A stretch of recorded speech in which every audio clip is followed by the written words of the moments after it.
Hello bachcho, let's read the question. The question says mark the correct choice as 1. Both first statement and second statement are correct. 2. Both first statement and second statement are incorrect. 3. Statement 1 is correct and statement 2 is incorrect. 4th, statement 1 is incorrect and statement 2 is correct. First statement, lactose is a substrate for enzyme beta galactosidase and it regulates switching on and off of the operon. Statement 2, lactose acts as an inducer in lac operon by binding to the repressor protein. Question में हमें दो statements दी गई हैं. First statement में कहा गया है कि लैक्टोज एंजाइम बीटा गैलेक्टोसिडेज के लिए एक सबस्ट्रेट की तरह एक्ट करता है और ओपेरॉन की स्विचिंग को रेगुलेट करता है. सेकंड स्टेटमेंट में कहा गया है कि लैक्टोज इंड्यूसर की तरह एक्ट करता है और रिप्रेसर प्रोटीन के साथ बाइंड करता है इन द लैक ओपेरॉन. इस क्वेश्चन में हमारा जो की कॉन्सेप्ट यूज होगा that is lac operon. Lac operon, lac operon क्या है? एक एक्सप्रेशन ऑफ जीन रेगुलेशन है इन द प्रोकैरियोट्स. और लैक ओपेरॉन के अगर स्ट्रक्चर की बात करें तो लैक ओपेरॉन में क्या क्या प्रेजेंट होता है ये देखते हैं एक रफ डायग्राम को ड्रॉ करके. तो सबसे पहले प्रेजेंट होता है promoter region. This is promoter.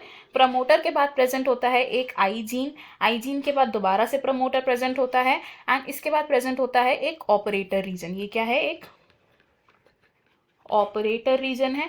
And इस ऑपरेटर के बाद प्रेजेंट होते हैं हमारे 3 structural genes which are gene Z, Y and A. तो ये क्या है हमारे? These are the structural genes. और इस लैक ओपेरॉन को हम बोलते हैं एक इंड्यूसिबल ओपेरॉन. ये क्या है? एक इंड्यूसिबल ओपेरॉन है बिकॉज ये इंड्यूसर की प्रेजेंस से स्विच ऑन या स्विच ऑफ हो सकता है. और इस इंड्यूसिबल ओपेरॉन का जो इंड्यूसर है वो क्या है? It is lactose. तो लैक्टोज लैक ओपेरॉन का इंड्यूसर है और लैक्टोज की प्रेजेंस में क्या होता है? जीन रेगुलेशन इंड्यूस हो जाती है. कैसे? बिकॉज ये लैक्टोज क्या करता है? रेप्रेसर प्रोटीन के साथ बाइंड करता है. It binds to repressor protein.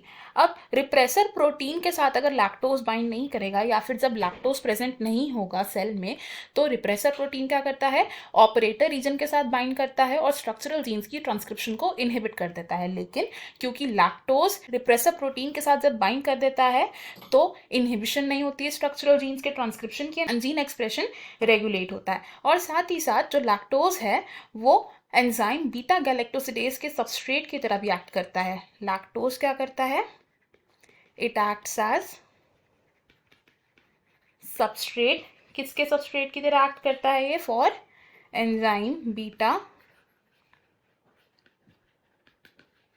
Galactosidase. तो हमारे पास जो स्टेटमेंट्स है अगर हम वो स्टेटमेंट्स देखें हमारी स्टेटमेंट 1 भी करेक्ट है एंड स्टेटमेंट 2 भी करेक्ट है. सो फ्रॉम द 4 ऑप्शंस हमारा करेक्ट आंसर होगा यहाँ पर option 1, option 2, option 3 and option 4 wrong होंगे. I hope you have understood it. All the best.